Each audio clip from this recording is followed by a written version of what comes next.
All right, this reishi is ready to harvest now. So I started seeing that it was producing fruiting masses on top about 5 weeks ago. And I let it grow inside the bag for 3 weeks before I cut the top part of the bag off. And then for the last 2 weeks, I've let it just kind of fan out.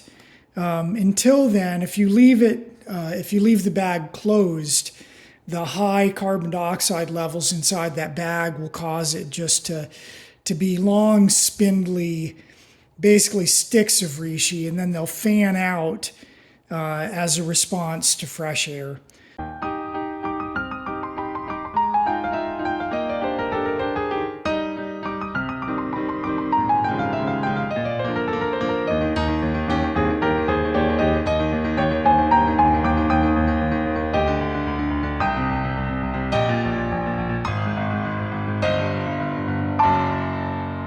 So all told, about 5 weeks of actual fruiting.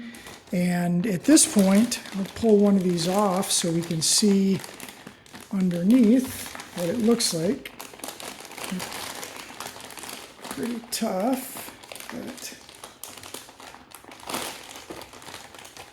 So underneath, we can see, let me zoom it in. You can see it's starting to develop visible pores. That's where, inside there is where the spores are maturing, and eventually they would come out. And you would see a dark brown dust underneath them. But we don't need to wait that long. There's no point in waiting that long because at this point, all the energy in this fruiting block is just going into maturing. They're not going to really get much bigger. They're just going to mature. So at this point, I'm going to go ahead and kind of trim these up. And it's going to take a sharp knife to do this. But you can just pull them off, trim them up, and then reishi, if you're growing these, I assume you already know, that reishi is primarily a medicinal mushroom. It doesn't have much value as an eating mushroom. In fact, it's very bitter. We will occasionally add a little bit of reishi when we make mushroom broth. But if you add very much of it, it really just makes things bitter. So we tend to not add much of it, just a little bit. But usually people will either make teas from it, or they'll make tinctures from it, or they'll just dry it and often powder it to use later in whatever application they're going to use. And you can probably see this is a tough mushroom.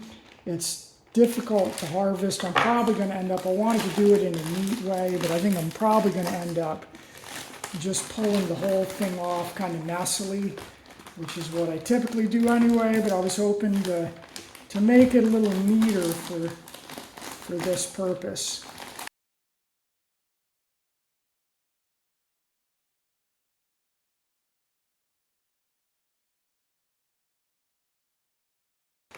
So there we go. I'm going to trim it up and just keep the good parts that seem really usable.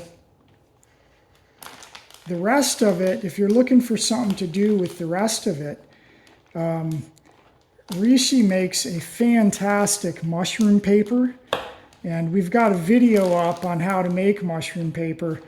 But it's a really cool thing to do with all this leftover reishi material that maybe doesn't seem quite good enough to actually use. We've got a pretty good bit of it, but we've also got a good bit of reishi ready to get put into a bag, and then we'll decide. Quite often, if I'm not sure what I want to do with it, I will take it and chop it up into like 1/2-inch pieces and just freeze those pieces, and then they can always be dried later and powdered, or they can be used to make a tea or whatever you want to do with it. So this one we fruited inside the bag. We top fruited it and then just opened it up towards the end.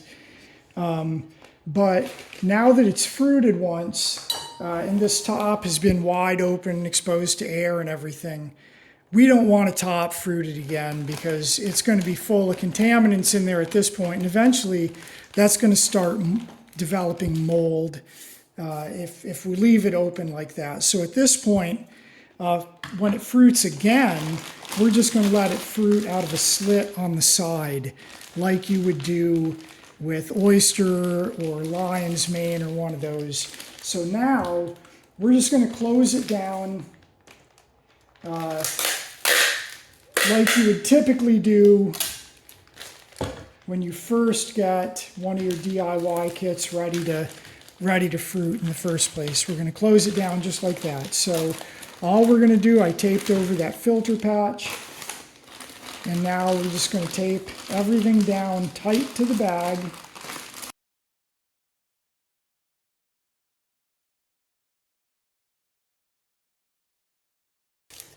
So this is tight to the bag now, and now I'm just going to make a fruiting slit on one side of it where it can fruit again, and it'll probably start fruiting again pretty quick.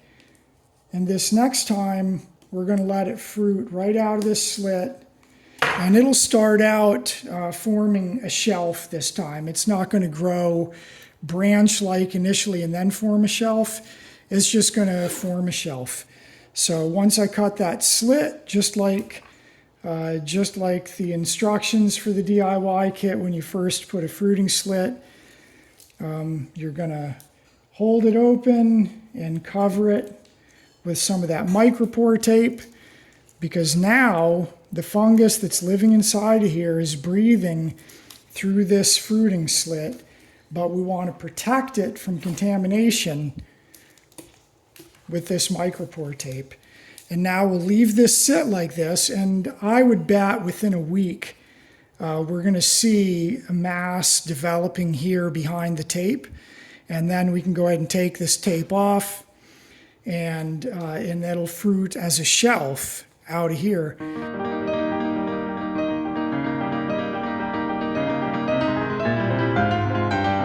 And reishi is pretty productive. It'll fruit at least twice. It'll probably fruit 3 times. It may fruit even more than that. So let it go until it just won't fruit anymore. If you start having problems, like if you fruit out of this slit and maybe after that you see some contamination there, you can always seal this and turn it around and then fruit it on the other side. But just let it keep going. Get as much as you can out of it. All right, well, the second flush of reishi on our DIY home grow kit is ready to pick now. So the first time that we grew reishi on this, we top fruited it and we let them grow sort of antler style. We harvested them, we sealed down the top, cut a slit, and then let them fruit the second time out of that slit. And now we know this is ready because when we turn it over and take a look, let me zoom in here, you can see you're starting to see pores developing there. That means that it's getting ready to produce the spores, and we don't want to wait till that happens. If we waited too long, you would see it would get dark brown under here. But at this point, it's not going to get much bigger. It's going to put its energy into maturing, producing spores. So this is the perfect time to pick it. To pick it, I'm just going to kind of grab and twist and pull, and it'll sort of come right off. Very easy to harvest. And now what we've got here, we've got a little bit of this sawdust substrate that's stuck to it that I'm going to want to clean up. But not too much. It's pretty clean. So I'll give it a quick trim here to get this part off. And that's it. The rest of this is ready to use. And for a second flush, that's pretty substantial. For now, I'm going to go ahead and store this until I'm ready to use it in a paper bag in the fridge.